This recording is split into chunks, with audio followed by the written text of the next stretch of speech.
Olá, pessoal. Estamos aqui mais uma vez no podcast Marketing e Negócios. E hoje nós temos uma entrevista, talvez seja a mais gostosa que nós já fizemos até hoje. A mais saborosa. A mais saborosa, exatamente. Então, sejam todos bem-vindos. Renato, Sara aqui com a gente também. E aí, Priscila, conta pra gente. Qual que é o tema de hoje? Então, hoje a gente vai falar com o chefe Mancuso. Vou pegar aqui minha colinha para falar um pouquinho dele. Chefe de cozinha pelo Centro Europeu, especializado em panificação, professor há mais de 15 anos, e o seu principal objetivo é ser feliz fazendo pão. Ensina os seus alunos a fazerem pães incríveis, com respeito ao processo, aos insumos, tudo de forma simples e sem segredo. Vocês já viram que vai dar fome, né? Vai dar, no mínimo, vai dar fome. Bem-vindo, chefe Mancuso. Muito obrigado. Que texto lindo. Nossa, muito obrigado. Pessoal, é um prazer, né, ser convidado aqui para a gente conversar. Ser feliz falando de pão, então é muito legal. Muito obrigado. E o que a gente veio fazer aqui é mostrar e contar um pouquinho do nosso amor pelo pão e pela gastronomia, tá bom? Legal, chefe. Então, aproveitando, conta pra gente, né? Primeiro, a gente é que agradece a sua presença aqui, obviamente. Obrigado, valeu. Mas conta pra gente um pouquinho aí, de forma resumida, a gente vai explorar isso ao longo da conversa, Tá. mas o seu percurso profissional sempre foi ligado à gastronomia, sempre ligado a pão, como que tudo aconteceu? Então vamos lá, a gente vai tentar resumir, né? Porque é uma história, mas é muito interessante mesmo para que outras pessoas também façam essa transição. Então, estudei da forma tradicional e aí fui fazer processamento de dados. Então, fiz a faculdade de processamento de dados. Nesse meio tempo, trabalhei em um banco como estagiário. E aí eu imaginei, dentro da proposta da Universidade de Processamento de Dados, junto com o banco, que ia dar muito certo. Terminei a faculdade e passei a trabalhar no banco. Então, daí eu fiz a pós-graduação em gestão empresarial, que eu achei que eu ia me tornar presidente do Bradesco. E aí, estou nessa energia. E aí, a gastronomia surgiu como? Dentro de casa, sempre. A minha mãe, né, Elizabeth Mancuso, ela sempre fez a gente perder o medo do fogão muito cedo. Então, a gente tinha o almoço feito por ela e a gente almoçava todo mundo junto, mas a janta sempre cada um se virava. Eu jogava basquete, meu irmão futebol, meu pai professor, então ele tinha os horários dele, então a gente não jantava junto. Então, daí cada um fazia, minha mãe deixava tudo pré-preparado, tudo muito bonitinho. E aí, quando a gente vai morar fora, que nem eu morei com mais 9 pessoas, então, você fica numa época comendo só lanche, mas depois você quer cozinhar, você quer fazer e tal. Então, eu era bancário e era o cozinheiro da minha casa. Então, tinha esse lance da gastronomia já envolvido sendo bancário. E aí, eu comecei uma coleção de avental de cozinha, que eu tenho até hoje. E aí, essa coleção começou a crescer. Eu sempre gostei muito de coleção, de fazer as coleções. Minha mãe, eu acho que é uma tática dela, porque a gente tinha coleção de latinha de cerveja, coleção de Kinder Ovo, né? Não sei o quê. Ela fazia com que a gente tivesse a coleção para a gente ser uma pessoa organizada. E isso ajudou muito. Muito legal, né? Muito legal. E aí a gente era. E daí, essa coleção de avental, uma vez eu mandei um e-mail para Ana Maria Braga, falando assim que eu tinha uma coleção de aventais e qual que era a possibilidade de eu ter um avental. E aí eles responderam que acharam interessante, que iam dar um avental, mas eu tinha que fazer uma receita para o canal, para eles lá, para a gente divulgar o avental e tal. E aí foi isso que eu fiz. Aí eu fiz um pão de cebola, que é uma receita da minha mãe. Quando a gente saiu, meu irmão saiu para estudar, ele ganhou a receita e eu também, que ela falou assim, ó, não é lance de passar fome nada, mas assim, ó, quando vocês quiserem comer alguma coisinha diferente, faz esse pão, que é muito legal, vocês vão conseguir fazer. Então, com todo carinho, ela escreveu à mão, a receita, tudo. Então, eu mostrei essa receita no programa. Resumindo, aí, quando passou essa matéria, a gente tem essa abrangência, né, da Rede Globo, Ana Maria Braga. E aí saiu mesmo no programa da Ana Maria Braga o vídeo da receita. Exatamente, em 2005. E eu bancário. Então, filmaram lá, eu saindo do banco e fazendo pão e tal, eu recebendo um avental. Legal. Quando saiu a matéria, aí começaram, por que você não vai para a gastronomia? Por que você fica aqui no banco? Que não sei o quê, o banco está muito complicado hoje, que daí a gente entrou numa fase de do banco só vender e muitos produtos e tal. E aí eu fiz o acerto no banco e montei uma cafeteria. E aí eu aprendi como não montar uma cafeteria. E eu fiz tudo errado, gente. Equipamentos, funcionário, gastei todo o acerto de uma vez só, montando a cafeteria. E aí eu falei, depois de 2 anos, a família me ajudando, falou, vamos parar com isso, deu certo, a gente entendeu que você gosta de gastronomia, então vai estudar gastronomia. Porque daí, já que você quer mexer com isso, vai... E aí eu peguei e fui para Curitiba. Então, isso em 2007, eu fui para Curitiba e aí lá tem a minha tia, a Rosângela, e ela falou, fica aqui comigo e você faz o curso e não precisa se preocupar e tal. E aí, quando eu cheguei lá para fazer o curso de chefe de cozinha, já no primeiro mês eu percebi que a escola trabalhava com permuta, onde eu podia trabalhar na escola em troca da mensalidade. Então, daí deu muito certo, que daí eu não incomodei ninguém, também não tinha dinheiro na época, porque a gente estava, né, com a cafeteria, vários problemas e tal.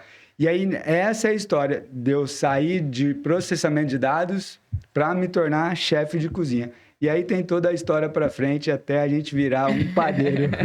Você vê que o cara era predestinado, né? Colecionava avental sem nenhuma intenção e as coisas aconteceram. Na verdade, ele tinha paixão ali, mas não imaginava isso como profissão num primeiro momento. Até porque nessa época não era uma coisa assim comum, né? Muito legal você falar. A gente até comentou aqui em off, quando a gente pensou em ser chefe de cozinha ou estudar gastronomia, poucas escolas no Brasil. Então, tinha em Curitiba uma escola, que é o Centro Europeu, tinha em São Paulo, a AMB Morumbi e tal, e tinha uma outra em outros lugares, assim, que não é tão... Hoje, você encontra, aqui em Presidente Prudente, tem 2, 3 escolas.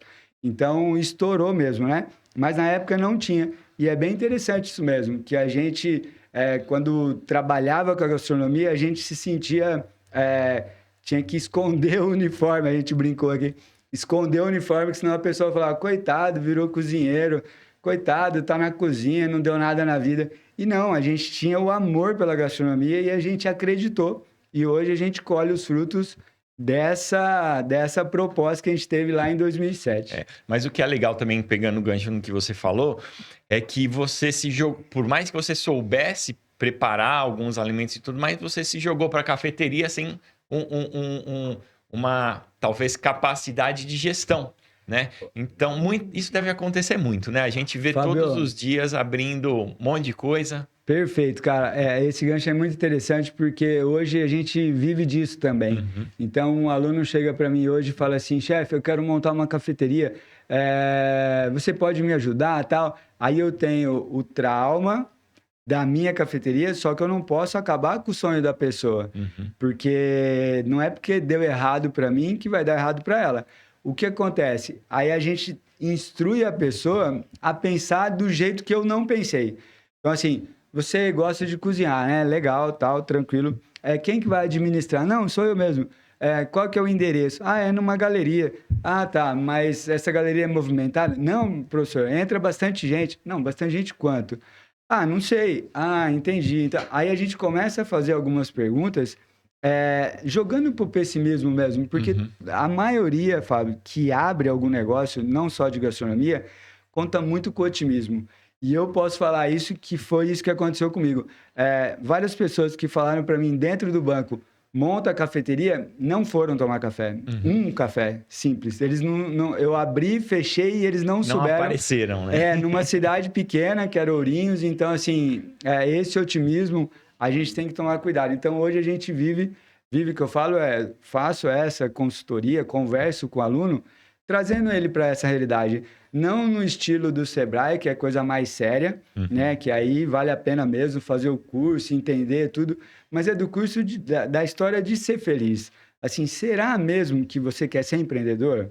Ou você quer só fazer bolo? Porque assim, se você gosta de fazer bolo, então você vai fazer na sua casa, aí depois você vai abrir um MEI e vai distribuir. Depois você vai abrir uma doceria que você tem que abrir das 7 Tem toda a gestão ali, né? Tem toda a gestão, menina. O que a gente menos faz é cozinhar quando a gente está envolvido com isso. É verdade. Que tem escritório, aí tem boleto, aí tem convenção do sindicato, aí tem não sei o quê. Então, assim, não é que não dá certo. Só que você tem que ter as pessoas certas a gente brinca muito assim, ó, eu sou cozinheiro, eu vou cozinhar. Eu tenho que ter um cara que conta as ervilhas. Fala assim, ó, nessa paella vai um punhado de ervilha, que são 50 gramas. Ele tem que tomar cuidado. Eu não, eu só vou pegar a ervilha e vou colocar na minha paella, no que eu estiver fazendo. Então, assim, é muito interessante isso. É que olhando pela vitrine é só alegria, né? É só alegria. E a gente só posta no Instagram alegria. A gente só posta o que dá certo, Fábio. O pão que queimou, ninguém mostra, né? Aquele que não cresceu. Não, mas isso aí não acontece. E pegando esse gancho aí do pão que não cresceu, dentro aí desse universo da gastronomia, você foi, então, fazer a faculdade. E aí, como que surgiu a panificação? Porque hoje você só trabalha com a panificação. Isso. Legal. Em várias o que você escolhe para você fazer, né? Aí você tem que ser um especialista. Então, na gastronomia, a gente também tem que escolher o que a gente mais gosta de fazer. Como acontece na medicina, como acontece em várias outras profissões. A gastronomia também tem isso. O que acontece? Quando a gente está cozinhando, a gente gosta de tudo. Então, você está lá na universidade, então você está lá. 10 dias de comida japonesa. Aí você fala, nossa, é isso que eu quero fazer da vida. Olha que legal, que saboroso. Né? A hora que passa, vem o professor de cozinha italiana. Aí agora é italiana que eu quero. Dá uns 2 dias, o cara fala, nossa, é isso que eu quero. Meu Deus do céu, como que eu não pensei nisso antes? Aí vem o professor de panificação e quer levar todo mundo para a padaria. E isso é normal. Aí, quando a gente termina o curso, a gente acha que a gente está completo já. E que a gente vai trabalhar como chefe de cozinha. E vamos aí nesse sentido. O que acontece? Se a gente não se especializar, quem faz tudo não faz nada. Então, daí eu senti isso também na pele. A gente fazia entrevista, falava assim... Ah, tudo bem, mas você é especialista em quê na gastronomia? Aí eu falava assim, não, no que você precisar. Aí a pessoa assim, obrigado, amigão. Já então entendi. tá ótimo. Aí o currículo tá... Por quê? Porque ele queria um especialista. Então, assim, se eu falar assim, você é especialista em quê? Ah, sou especialista em grelhados. Ah, legal, eu tô precisando de uma pessoa para salada tal. Ah, tudo bem, eu posso também te ajudar na salada tal. Não, tudo bem, mas eu vou aguardar aqui essa parte. Então, isso é interessante. Ah, mas chefe, a gente tem que fazer tudo, porque a gente tem que aproveitar o emprego. Tudo. É um grande erro. E é um grande erro também do empreendedor, de pegar um cara e falar assim, você faz tudo. Ah, já que você faz pão, faz o bolo também. Ah, já que você faz pão e bolo, faz também os doces da vitrine. Porque ninguém é bom em tudo. Menina, na verdade, a gente é bom em alguma coisa, muito bom em alguma coisa, Pri, né? daí ela não vai ter nem o melhor padeiro, eu digo a empreendedora ou o empreendedor. Né? Não vai ter nem o melhor padeiro, porque ele está envolvido com tudo, e também não vai ter a melhor confeitaria. Ah, mas é uma necessidade do empreendedor, tá tudo certo, desde que você entenda isso, desde que você se planeje para que isso mude. Senão, a gente brinca bastante no lance da liderança, eu falo brincar assim, o melhor cara da empilhadeira não vai ser o gerente do almoxarifado. Deixa ele sendo o melhor na empilhadeira e contrata alguém que tenha a liderança, que tem... Acontece muito isso na cozinha. As pessoas falam de meritocracia, ele está há 20 anos aí, ele precisa ser o chefe de cozinha. Talvez ele não quer. Talvez ele quer ser o melhor na pasta ali, ele quer ser o melhor no grelhado. Ô, Mancusi, trazendo isso até para o empreendedorismo, né? Que a gente fala muito aqui, o nosso público é muito de empresários. Eu vejo muito isso no departamento comercial. Aí ele pega o melhor vendedor e leva para gerente de vendas. E muitas vezes... Ele vai deixar de vender porque ele perde o melhor vendedor. E aí o cara não tem as habilidades de liderança, de gestão, e aí não funciona. E aí para trazer o cara de volta parece que você tá descendo um degrau, né? O grande erro, desculpa falar, mas o grande erro é subir sem entender se a pessoa tem esse perfil, né? Acontece também na cozinha, porque daí você dá um salário maior para a pessoa, aí depois em 2 meses você percebe que não vai rolar. E aí não tem como voltar. Juridicamente. Né? E até aproveitando, convidar o pessoal, para quem não assistiu, né? Nós fizemos um papo com a Débora Valaneda há algum tempo atrás, que fala exatamente, se isso sempre aconteceu e sempre aconteceu dessa forma, vai acontecer ainda mais. Por quê? a nova geração, né? Geração Z, né? Já até me perdi. Já deve ter outra geração. Já tem alfa, mas ainda não está no mercado. Ele já desenvolveu muito esse comportamento, né? Às vezes o cara ele quer ter aquele papel na empresa. Ele não quer ser o presidente da empresa como na nossa geração a gente queria. Então é importante quem está cuidando de um negócio entender o papel onde a pessoa é feliz. Você sempre falou bastante isso, né? Que a gente estava no papo de aquecimento. Importante é ser feliz e realizar o melhor dela dentro do processo. É né? isso aí. E a gastronomia e a panificação, nesse sentido, fica muito nítido isso. Porque a gente sente no produto final. Né? Se você falar assim, hoje eu estou chateado e eu não vou vender nada, tá tudo bem. Mas você tá chateado e eu vou ter que fazer comida... não vai sair bem. Então a história do colocar o amor na comida é verdade. Meu Deus, é claro que é verdade. Toda hora. Maior defensor, né? O Boston, né? Não existe, assim, você tem todo o direito de não estar bem por alguma situação, tudo, mas não põe a mão na cozinha se você não estiver bem. Mas isso reflete. Do mesmo jeito, o contrário, assim. Quantos alunos nossos colocam, assim, o pão e aí você percebe, assim, ele pode melhorar. Aí, a hora que você olha a foto, você percebe assim, ele pode melhorar. Aí ele vem com a frase assim, o pão mais lindo que eu já fiz na vida, professor, muito obrigado. Aí eu animo ele nessa mesma energia. Parabéns, que legal, bacana. Olha, é só o começo, o que você precisar. Isso não é amor? Ele sabe que pode ser melhor, mas para ele é o melhor que ele já fez. Até aquele momento. Isso, né? Então por isso que a gente fica mais convicto que a gastronomia é amor. E aí a gente falando também de empreendedorismo, tudo. Se a gente que está envolvido com a empresa não pensar nisso, aí a gente não vai ter as melhores pessoas do nosso lado. Não adianta, eu vou falar aqui diretamente, assim, existe... a hora que eu falo diretamente é comprando um problema. Existe uma distância, às vezes, muito grande entre o empreendedor e a pessoa que está ali produzindo. Porque ele fala assim, eu quero um croissant estilo francês. Legal, então nós vamos precisar de uma farinha X, de uma manteiga de qualidade e do ambiente climatizado, porque senão essa manteiga... Não, faz com o que a gente tem aí. Não adianta, é essa farinha mesmo, tudo... Então tá, amigão, mas então você não vai ter o croissant estilo francês. Não, mas você está fazendo corpo mole, eu vou arrumar outra pessoa para fazer. Essa distância fica muito perigosa. Então, hoje em dia, a gente agradece, porque hoje o padeiro mesmo, que tem esse conhecimento, ele não se sujeita a isso. E aí, ou o empreendedor, mesmo que faça contrariado, ele vai perceber que se ele der condição para esse cara, ele vai ter o produto que ele quer. E aí depois a resposta vem no cliente, a resposta vem no lucro. Então, isso é muito antigo, assim, as pessoas...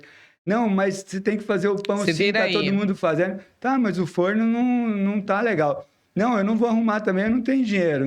Então, tem essa diferença. Teve muito mais.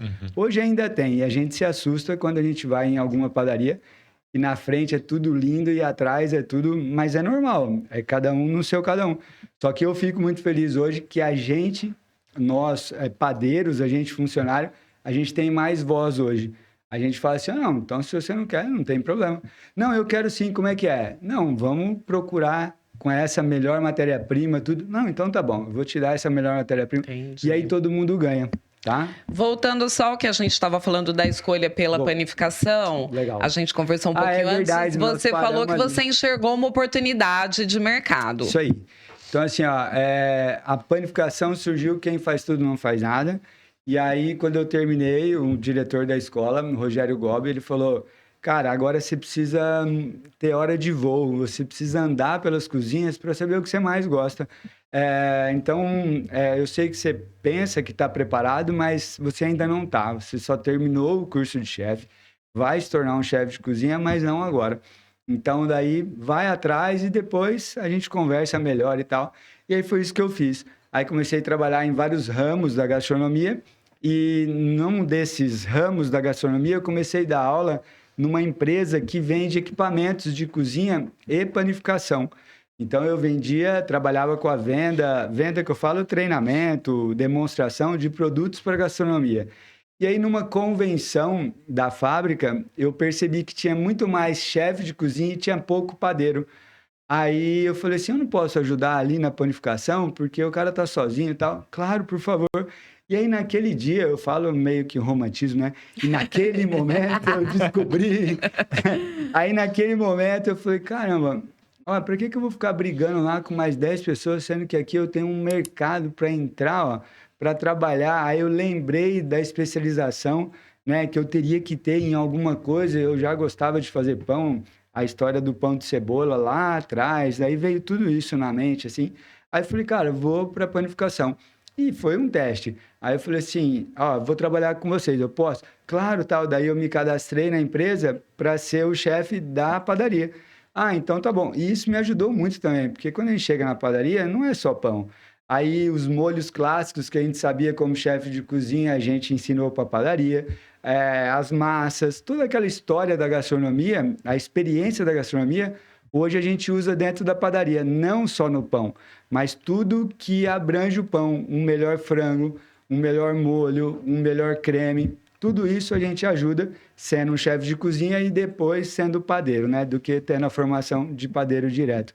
E aí eu comecei a assistir vídeos de panificação, me relacionar com pessoas envolvidas com a panificação e hoje eu trabalho com a panificação somente. Então, muitas pessoas acham que eu já nasci dentro da padaria, o meu amor pelo pão é tão grande que a gente fala, nossa, a gente vê você, parece que você nasceu dentro da farinha e não sei o quê, e a gente fala que foi uma oportunidade, que é essa dica que eu quero dar. Aproveitem o amor que vocês têm pela gastronomia e veja que situação que você quer navegar. Ah, eu quero trabalhar aqui, né? Ó, aqui vai ficar aberto até 2 da manhã. Aqui, eu não sei se você vai ter sábado e domingo para ficar com sua família. Aqui, vai ter que trabalhar feriado, né? É isso que você quer mesmo? Não, não quero isso não. Ah, então vamos em outro ramo da gastronomia, que também tem.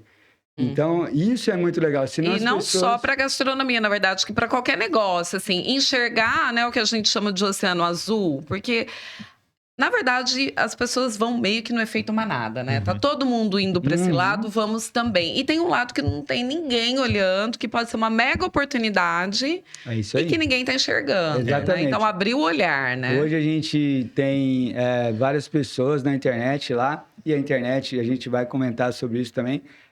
A pessoa coloca uma roupa de cozinheiro e eu sou um padeiro e eu vou vender aqui o curso para você e tudo tal.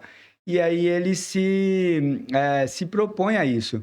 A gente tem já uma história, né, de 17 anos dentro da cozinha, dentro da padaria. Aonde que você vai ver a diferença? Conversando com essa pessoa. Através de um curso, através de uma aula presencial, a gente também não é inocente. Ah, eu vou lá na internet que eu posso fazer o que eu quiser. Também não é assim. Então é a mesma coisa que você está dizendo. Faça o seu melhor, mas dentro do nicho, da situação que você escolher.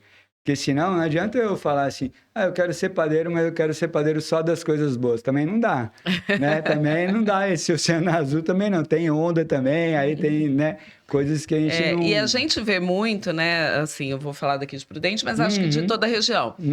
Quando abre uma coisa, abre 500, né? É isso aí. Assim, vira... Quando um dá certo, todo mundo vai... Mas é normal, né? Um comportamento normal. de tipo de e aí negócio. ninguém olha para outros negócios. Aí todo mundo, né?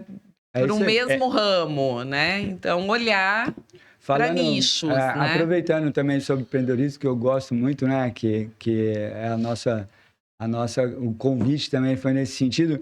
É um pouco de enxergar isso também. Assim, de você entender o que é toda a situação.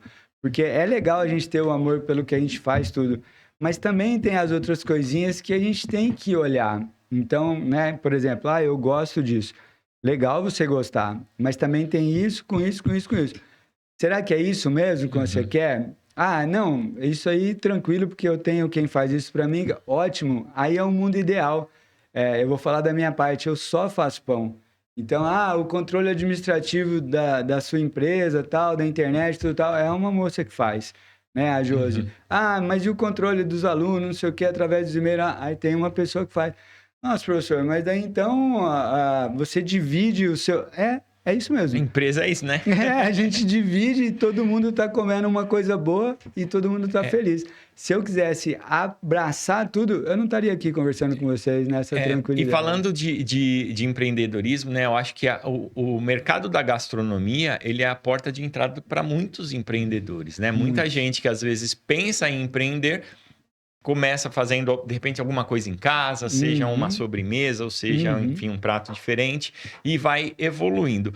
Como que você olha hoje para o mercado da gastronomia ou do mercado da alimentação? É realmente um bom negócio? O que você falaria assim para o pessoal? Legal. Assim, ó, é um bom negócio, eu não tenho dúvida. A rentabilidade, ela é muito boa. Porém, a gente brinca assim, ó, que o ralo da cozinha, ele é muito grande. Então, assim, às vezes você não percebe o tanto que você também perde. Então, assim, uma padaria, por exemplo, nossa, a gente vende muito pão, a gente não sei o quê, a gente tem um movimento... Tá, mas quanto pão sobrou? Que massa que o padeiro jogou fora e a gente nem viu que ele jogou fora. Que quantos insumos estragaram dentro da geladeira porque não teve um planejamento para fazer aquele tipo de pão. Então, assim, concordo que a rentabilidade de um restaurante, de uma padaria, de alguma coisa nesse sentido, ela é alta, mas tem que ser bem administrado como toda empresa.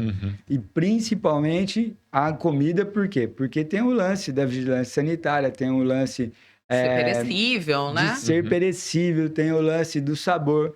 Então, tem muito que eu falo no sentido assim, a hamburgueria pega e fala, olha, eu vou montar uma hamburgueria, tal, beleza, vai e estuda o melhor hambúrguer. Ah, vou misturar essa carne com essa carne, e aí consegue o melhor hambúrguer. O melhor queijo, o melhor pão, e aí ele monta. Beleza, o melhor bacon e tal, e ele monta. Aí, no primeiro mês, caramba, a gente foi comer, é muito gostoso lá, daí você volta... tá gostoso ainda, aí você chama mais um amigo, aí não sei o que lá. Aí, 3, 4 meses nesse movimento, tudo, aí a pessoa fala assim, não, tá muito legal, cara, muito bacana. Daí o açougue, por exemplo, ou ele mesmo fala assim, ó, por que você não coloca um pouco mais dessa carne aqui, ó? Vai ficar um pouquinho mais barato o seu hambúrguer e ninguém vai perceber. Ah, então eu vou fazer isso mesmo. Aí já muda o hambúrguer. Aí o queijo, que era bom, o cara não tá entregando mais, eu vou trabalhar com outro queijo. E aí, esse mesmo cara que estava com um produto bom, ele está contando com esse sucesso. Ele está contando que essas pessoas vão voltar. Aí ele pega e sobe um pouquinho o preço, diminui na qualidade, diminui no tamanho. É muito... Eu não estou falando de conversa, de podcast, não. É real isso. Aí as pessoas falam... Aí começa a ter um movimento fraco. Ai, que injusto, eu não sei por quê. Ai, estava tão bom. Claro que estava bom, mas por que você mudou? Por que você tirou a atendente que conhecia todo mundo e você falou para ela ir trabalhar em outro lugar e colocou um cara que não sabe atender? Mais barato, lógico. Ou você mudou o ketchup que você usava, que era uma marca e depois colocou uma mais barata. Então, assim, respondendo, a gastronomia é muito legal, desde que ela seja administrada. Tem pessoas que falam assim, abrir padaria não dá certo, é só prejuízo. Por quê? Porque não administrou bem. Eu imagino que seja uma situação muito crítica, por quê? Porque, por um lado, como você disse, a gente tem lá vigilância sanitária, então você tem uma série de regras que tem que seguir. E seguir regra é custo. Não tem como tirar isso, né? Exatamente. E aí, quando você diz, de repente eu troquei a qualidade do queijo, da carne ou de qualquer coisa ali, também é uma área onde a barreira de entrada é baixa. Então, várias empresas estão entrando. Se você bobear, entra uma outra empresa ali e rouba seu consumidor. É uma coisa muito dinâmica. É isso aí. Eu estava falando da hamburgueria, mas consertando aqui, a padaria, assim... O cara começa, depois ele, por 10 centavos, ele muda a qualidade da farinha dele. Aí ele fala assim, não, eu vou trabalhar com essa manteiga que é mais em conta, mas daí a manteiga tem mais água, daí a manteiga já não tem tanto sabor. E acontece muito isso. E aí a pessoa, mas por que eles pararam de vir? Cara, porque seu pão mudou. Não, mas o cara, o pão é o mesmo. Não, na sua cabeça é o mesmo, mas ele não é o mesmo no sabor. E a concorrência é muito alta, né? Então, a troca é muito fácil, né? Mas muito fácil. A mesma coisa, Priscila, assim, a pessoa chega pra gente e fala assim, por que eu vou atravessar a cidade para comprar um pão seu se na esquina eu tenho? Aí a gente comenta, então continua comprando na esquina. Não, mas é que seu pão, eles estão falando que tem uma melhor digestão, que ele é mais saboroso. Ah, então experimenta. Então não é igual. Então experimenta. Então cruza a cidade. Isso, então, aí que tá. É o diferencial, né? Exatamente. Se a gente for fazer igual mesmo, aí não adianta. dá, né? Agora eu queria sair um pouquinho do mundo real, assim, do mundo físico, né? Porque a gente acho que já explorou bastante e queria entender como que o mundo da gastronomia, o mundo dos pães se conecta com o digital. Você tem uma história bacana também no mundo digital, não é? Meu Deus do céu. É minha vida hoje, Fábio. Fala um pouquinho dos seus números no digital. Número de seguidores, de YouTube, de Instagram. Legal. Hoje a gente tem, no YouTube, tem um canal, Chef Mancuso. Vou ter que pagar 10% depois, mas tudo bem. No YouTube a gente está com 172 mil. 172 e alguma coisa. 170 mil seguidores, então isso a gente, né, comenta que começou do 1 e a gente foi indo. No Instagram a gente está com 72 mil seguidores, então isso nos traz, claro, uma alegria, mas uma responsabilidade muito grande. Eu participei de uma feira de panificação agora em São Paulo. Você não tem ideia das pessoas chegarem emocionadas, te abraçando, falando que você mudou a vida delas, que abriu a padaria por minha causa. Eu falo, não, por sua causa. Não é por minha causa, não. E as pessoas, e esse contato. Então a gente fala assim, nossa, 170 mil. É uma responsabilidade muito grande, porque tudo que a gente fala é uma verdade da nossa padaria. Tudo que a gente expõe lá. Só que a gente tem os bons e os ruins na internet. Então, tem muita gente que também faz com que a gente seja mal visto. Então, assim, o que a gente faz? Né? Quem é o chefe Mancuso? Eu sou o padeiro, depois sou professor e depois eu sou youtuber, instagramer. Se a internet acabou o Instagram hoje, eu continuo sendo padeiro.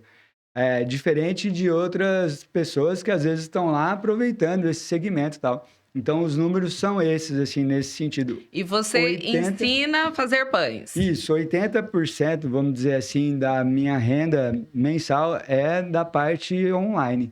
Então, a gente tem os cursos online através da plataforma. A gente está com 7 cursos rodando. Tem curso de panetone, de pizza, de colomba pascal, de fermentação natural, croissant. Então, cada um escolhe o segmento ali e faz o seu curso. A gente, através desse curso online, a gente tem as mentorias, que acontece uma vez por mês, com cada equipe, com cada turma. Então, eu acordo hoje trabalhando essa minha rede social dos alunos e também a rede social para quê? Para que as pessoas assistam o nosso conteúdo e falem assim, opa, eu achei muito legal esse vídeo do YouTube. Aonde que eu consigo mais dele? Aí eles vão para o curso online.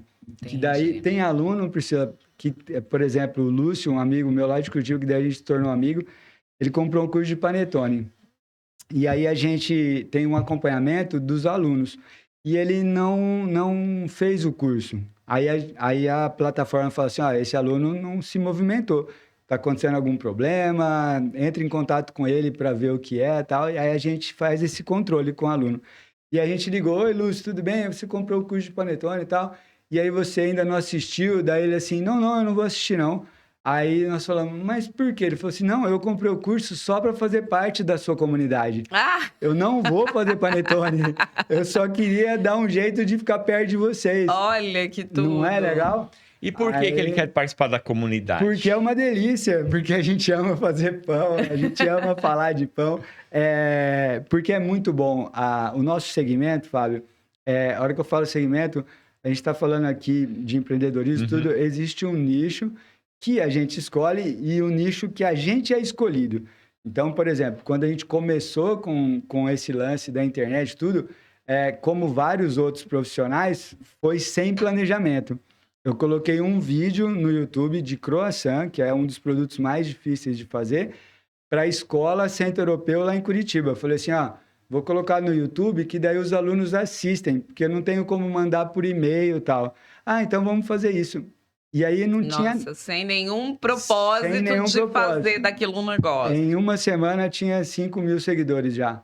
Aí a pessoa... Preciso fazer mais conteúdo. Aí a pessoa falou, ó, você não quer? Aí até o Wagner da Unoeste, ele falou assim, o Wagner Pence, ele chegou numa das minhas aulas e falou assim, cara, vai pro online, cara, você tá aí, ó, você é super didático, tudo. Eu falei, Wagner, eu tô bem, cara, eu tô lá na padaria, tá tudo certo. Aí ele falou assim, cara, pensa nisso, eu fiz um curso essa semana, e aí eu fiquei com isso. O segundo vídeo do YouTube, se você for ver lá, aí chama Meu Primeiro Pão. E daí eu falei assim, peraí, então eu vou ser um professor na panificação. Então eu vou ensinar o que é fermento, eu vou ensinar o que é açúcar, eu vou ensinar o que é a gordura, a manteiga ou azeite, né? E vou fazer um pão, meu primeiro pão para quem nunca... E ali começou. Então, por que você não tirou o vídeo de croissant? Não, que é a minha história. Se você olhar lá, eu não tenho como começar um canal de panificação planejado com croissant, porque é o mais difícil. Muito difícil de fazer. Começaria com algo simples para ter mais apelo, né? Isso. Então, aí surgiu do nada e aí estouramos, né? Assim, aí estourou nesse sentido, como muitas pessoas também aconteceu e pessoas que planejaram não deu certo. Por quê? É exatamente isso que a gente está falando, que você está perguntando. É a nossa essência. A gente coloca ali a receita da padaria. Aí a empreendedora que a gente trabalhava, mas você está contando a receita do nosso panetone. Não, eu estou contando a receita de um panetone. Aí as pessoas iam lá, falavam assim, nossa, esse panetone vale a pena mesmo. Eu vi na internet que ele é difícil de fazer, então por isso que vale R$50. Aí eu falei, tá vendo? Assim, valoriza o produto. Valoriza, menina. Ninguém vai deixar de comprar numa padaria porque tá na internet a receita. Entendeu? Então, até porque tem um monte de receita na internet, né? Isso. Então, em resumo, por que o curso dá certo? Por quê? Porque tem a gente ao vivo. Aproveitando o gancho da Priscila. A receita tá lá na internet, você só olha. Mas aqui eu fiquei com dúvida, tal, eu queria conversar com alguém. Aí que a gente existe. Aí nós estamos lá no Instagram e a gente responde normal, sem você ser aluno, tudo. A nossa vida é essa, eu acordo pensando em conteúdo, a gente tem uma organização, só que eu não sou refém do Instagram. Quando eu estou em Curitiba, por exemplo, dando aula, eu estou em Curitiba dando aula. Professor, você está... Aí eu coloco no Instagram, claro que eu estou dando aula, mas eu não tenho... Quando eu estou aqui em Presidente Prudente, na minha casa, aí a gente tem conteúdo. Sabe aquela história assim? Estou aqui tomando café, não sei o quê. Estou aqui gravando um podcast. Não sou eu. Porque eu não sou esse Instagramer. Uhum. Também não acho que é errado. Tem gente que segue e tá tudo bem. Mas eu não quero vender isso pro aluno. Eu quero vender assim, eu estou aqui quando você precisar. Me manda uma mensagem e eu vou colocar um conteúdo para te dar o quê? Uma curiosidade. Vou colocar uma modelagem de pão. Se você se interessar, assiste no YouTube. Então, assim... me deixa muito leve essa profissão, tanto de padeiro quanto de pessoa que está na rede social, porque eu sou eu mesmo. As pessoas... E você mesmo que grava as suas receitas ou mesmo. Você tem uma equipe? Não, menina, sou eu mesmo, porque... Como que faz o pão e tá gravando? Isso, mas Pri, é exatamente isso. É um filho meu. Eu não consigo passar para ninguém, porque um editor de vídeo, ele edita vídeo. E aquela receita, eu que quero tirar cada isso, detalhe colocar... ali, você que sabe que tem que estar mostrando. Exatamente. E eu gosto também, né, desse artesanato, assim, da edição, de imagens, tudo. Às vezes a gente terceiriza, e eu falo isso abertamente, a gente terceiriza porque a gente também chega numa demanda que a gente não consegue. Né? Aí a gente contrata alguém para produzir. Eu sempre tenho que arrumar. Arrumar que eu digo assim... eu nunca usei essa fonte, por que vocês estão usando essa fonte? Uhum. Eu sempre terminei desse jeito, porque aí parece que as pessoas, o quê? Fica mais claro que elas não entenderam quem é o cliente. Elas não assistiram nunca meu vídeo, por isso que senão elas fariam igual. Então a gente tem essa dificuldade quando fala de terceirizar tudo. Então quando eu brinco com as pessoas que eu encontro na rua, olha, eu mesmo que respondo os recados. Se quiser me xingar, se quiser elogiar, sou eu mesmo que vou. Sou eu mesmo. Sou eu mesmo, é isso aí. Então, a internet, eu tô nessa situação aí. Legal. Agora, quem tem um negócio voltado à gastronomia, o que você sugere, né? Ele tem que utilizar os canais da internet obrigatoriamente? Qual que é o papel? Porque a gente vê muitas vezes um pouco disso que você falou, né? Muitas empresas tirando foto, agora estou tomando café, agora estou fazendo isso. Mas é para isso que serve? Qual que é a sua orientação, sua sugestão para o empreendedor de um restaurante, de uma padaria? Como ele lidar com a internet? Legal. É exatamente isso que a gente estava conversando agora, de mostrar a realidade, tá? Então, qual que é a realidade? Se eu colocar lá assim, baguete francesa, R$ 9,90. É uma foto de uma baguete e um preço. Se eu mostrar o processo, desde a mistura na maceira, da modelagem, a hora que ela está no forno e sai o resultado da baguete, isso é engajamento. Isso as pessoas falam assim, caramba, que legal, eu não sabia que era feito na pedra do forno. Eu não sabia que tinha todo esse processo para ser feito o E pão. agrega o valor que você falou, né? Não, a gente entende por que custa aquilo. Sim, né? isso. E outra, você nem precisa pôr o preço, porque você está vendendo o produto, não o valor que ele custa. Então, a hora que fala assim, é necessário estar? Não tem como você não estar. Mas eu não, é a hora que eu falo da minha parte, assim, eu não acredito que aquela rede social que vai vender. Aquela rede social vai fazer assim, por exemplo, Fábio, a minha opinião, a pessoa vai lá, né, na nossa padaria aqui em Prudente, por exemplo, ela vai pegar aquele pão, vai comer aquele pão, vai falar, caramba, que legal esse pão. Peraí, deixa eu ver o que mais tem. Aí vai na rede social. Não é o contrário. O contrário pode acontecer. Ele pode olhar o pão lá e falar assim, eu quero esse pão, eu não sabia que tinha aqui e eu vou lá. Mas eu acredito muito no contrário, que a pessoa se torna seguidor da padaria, do empório, através desse carinho que a gente tem pelo pão, que a pessoa também quer ter. Então ela fala assim, nossa, que interessante o trabalho com a carne que eles têm aqui, ó, desde a desossa até de embalar, né? Mesma coisa do pão. Então, para mim, a rede social é nesse sentido, dessa sinceridade, né? De mostrar assim quem somos. Aonde que nós estamos? Eu estava conversando com um amigo agora essa semana, que é um advogado, e aí ele mostrou um vídeo de uma agência. A hora que eu assisti, eu falei, cara, não é você.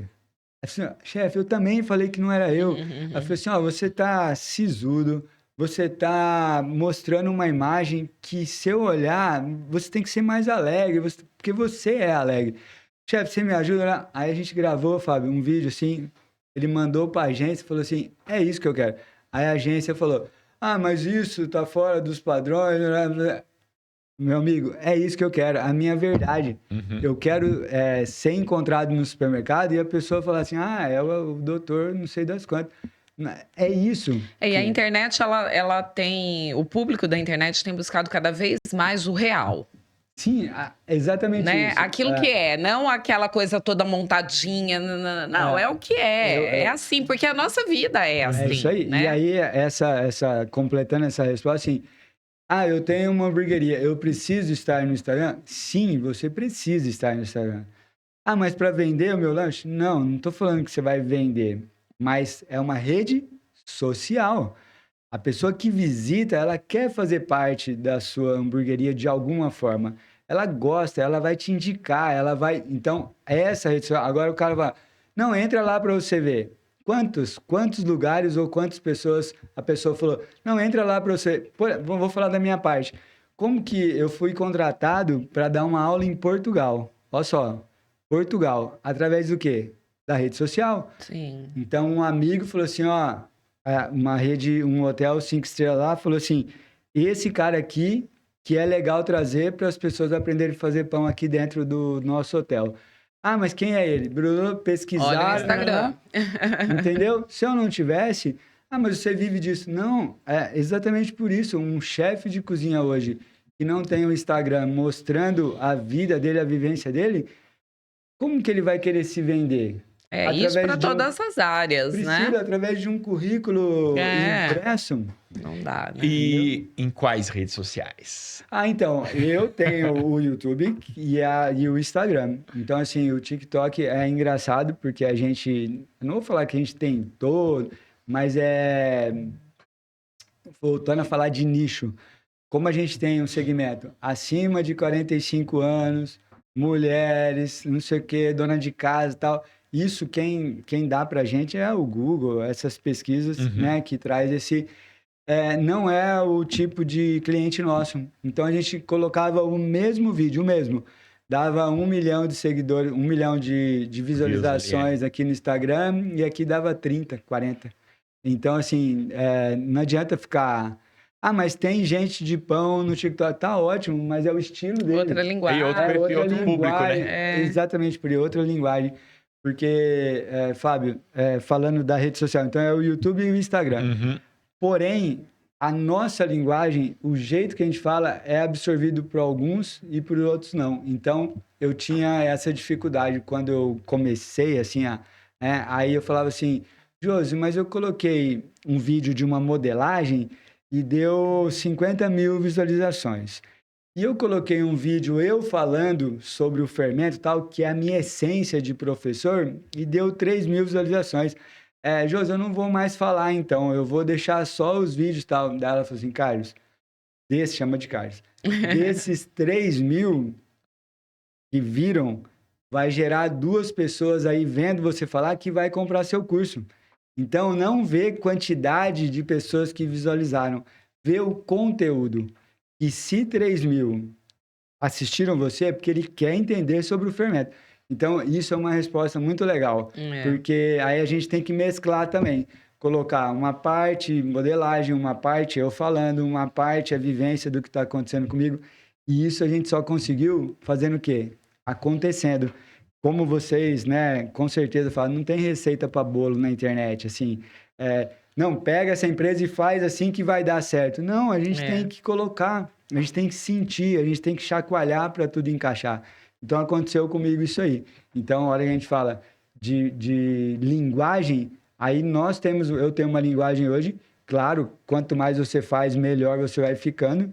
Então, eu tenho hoje, voltando a falar o exemplo lá de Portugal, o cara falou assim, nossa, chefe, você não sei o quê, que legal a sua aula. Cara, eu faço isso todo dia. Não, mas você veio para cá. Qual que é a diferença de uma cozinha em Portugal de uma cozinha em Presidente Prudente? São tudo pessoas. Então, eu não fiquei pensando, caramba, eu tô aqui na Europa, eu tô aqui... A linguagem é interessante. A linguagem para quem? Para gente que está na cozinha. Eu não estava falando com os diretores do hotel. Eu estava falando com o cozinheiro. Então, a minha linguagem a pessoa cria conexão, né? Exatamente. Isso é para finalizar, uma pena. Oh, meu Deus do céu. Qual que é o segredo para fazer um pão delicioso? Amor. Oi, desculpa. Eu sabia que ele ia falar isso, mas eu queria ouvir. Amor. Não, assim, a gente tem isso como jargão, mas assim, respeito ao processo, respeito aos ingredientes, e você vai ter um melhor resultado, tá? Por que esse respeito? Porque muitos alunos falam assim, mas eu fiz tudo certinho, a receita na risca, igualzinho você fez, e o resultado não foi o mesmo. Nesse certinho e tal, a gente trabalha com um ser vivo, que é o fermento. Então, talvez essa temperatura que estava lá em Curitiba e a temperatura em Presidente Prudente, ela é diferente, a gente pode ter uma dificuldade. Essa situação do fazer certinho. Que legal, quando você fez o processo de dobras, quanto tempo de descanso? Daí a pessoa responde, processo de dobras? Não, mas isso eu não fiz. Aí você começa... Então, assim, qual o grande segredo? É respeitar o processo. Se você vai escrever uma crônica, você tem que pensar no começo, meio, fim, você tem que pensar em que lugar que ela vai ser disponibilizada, se vai ser impressa, se vai ser na panificação também. Então, assim, a essência é respeitar o processo e também respeitar os ingredientes. A gente consegue fazer o nosso melhor pão aonde você estiver. Eu estou aqui na Europa, eu tenho a melhor farinha. Bingo, vai ser o seu melhor pão. Eu estou aqui em Porto Alegre e eu tenho essa farinha. Legal, vamos entender o que é essa farinha, o que é essa manteiga e respeitar o processo. Por isso que a gente tem essa abrangência, porque a gente fala exatamente nisso, Pri, assim, faz o seu melhor dentro da sua casa, do seu forno, dentro do que você gosta de fazer pão, o que você gosta de cozinha. Tem uma história muito, muito legal mesmo, só para finalizar mesmo. Uma amiga nossa, professora de psicologia, ela chegou e falou assim, eu preciso aprender a fazer pão e tal. E aí ela chegou para mim lá na universidade, eu falei, claro, vamos embora, vamos fazer. Aí ela começou a assistir YouTube e tal, né? E aí ela pegou e começou a aprender. Daí ela falou, eu queria fazer na panela de ferro, mas eu não vou comprar. Não, eu vou trazer para você. Levei a panela de ferro para ela. Aí ela usou, nossa, ela adorou, devolveu a panela areadinha, a panela estava toda suja. E ela devolveu tudo tal. Daí, passado um tempo, com essa alegria dela e aprendendo tudo, daí eu falei assim, mas por que você teve tanta vontade? Aí eu fico emocionado, porque aí ela falou assim, sabe o que a minha avó não passou para minha mãe a vontade de fazer pão. A minha mãe não passou para mim. E eu não queria não passar para minha filha. Olha que legal. Então eu queria aprender a fazer pão para ensinar a minha filha, para continuar. Eu não queria que morresse. Não, vê se tem dinheiro que pague. Vê se tem. Então, assim, a hora que ela aprende... É muito emocional, assim, né? Meu Deus do céu, cara. Que daí você olha e fala assim... olha onde a gente toca a pessoa. Olha onde a gente só ensina. Claro que a gente só ensina. Mas, assim, a hora que ela falou que ela não queria romper uma tradição e hoje em dia a gente está dane-se para tudo que aconteceu, né? Não tô nem aí se meu pai gostava desse carro. A hora que ele morreu, vendo... Tá tudo bem, mas olha, tá entendendo o amor pelo pão? Então hoje ela faz o melhor pão dela, a filha dela aprendeu a fazer pão e quem tá feliz? Todo mundo. Todo mundo tá feliz com a panificação, com a gastronomia. O pão do iFood nunca vai ser tão bom quanto o pão que a gente faz em casa, né? Tem pão bom no iFood também. Mas fazer em casa o processo de cozinhar, de preparar é tão gostoso sentimental, quanto... É uma terapia. É uma coisa de sentimento. Eu não posso falar disso, senão a gente começa outro podcast. Mas quem não curtiu ainda tem que curtir, né? Porque é demais. Não, porque é isso mesmo. Às vezes o cara fala assim, não, mas eu como no restaurante mesmo. Você tem todo o direito de comer no restaurante. E é legal, né? Só que é diferente. Você tem todo o direito. Só que quando você fizer... Um exemplo, bem rapidinho. Quando a pessoa faz massa folhada, que é um processo que demora, tem que fazer vários processos com a manteiga, várias dobras e tudo, fica pronto em 2 dias, que daí a massa tem que descansar. Enquanto ela está fazendo, é normal, o aluno fala assim, eu sempre vou comprar a massa folhada pronta. Olha o trabalhão que dá. A hora que ele assa, ele fala assim, eu nunca vou comprar... Eu nunca mais vou comprar. Por que eu comprava massa folhada na minha vida? Agora eu vou produzir, porque olha, é farinha, água e manteiga e eu tenho esse resultado. Então daí a pessoa enxerga, né, com esse carinho, com a gastronomia, o resultado que ela dá pra gente, né? É isso aí. Que delícia, muito bom. chefe Mancuso. Muito obrigada. Muito obrigado. Que conversa gostosa. Sim, muito legal mesmo. Uma experiência bacana para todos nós. Dá pra gente ficar o dia inteiro mesmo falando de pão. A gente agradece muito sua participação. Deseja ainda mais sucesso e amor na sua vida, porque você transborda amor no olhar, na fala, em tudo. Sim, né? Pessoal, ela é minha empresária, faz 10%, por isso que ela tá falando isso. Mas muito obrigada mesmo. Obrigado, gente. É isso aí, valeu. obrigado a todo mundo que ajudou a gente aqui e todo mundo que está assistindo a gente aí pelo YouTube. Muito bem. Valeu, gente. Tchau, tchau. Valeu.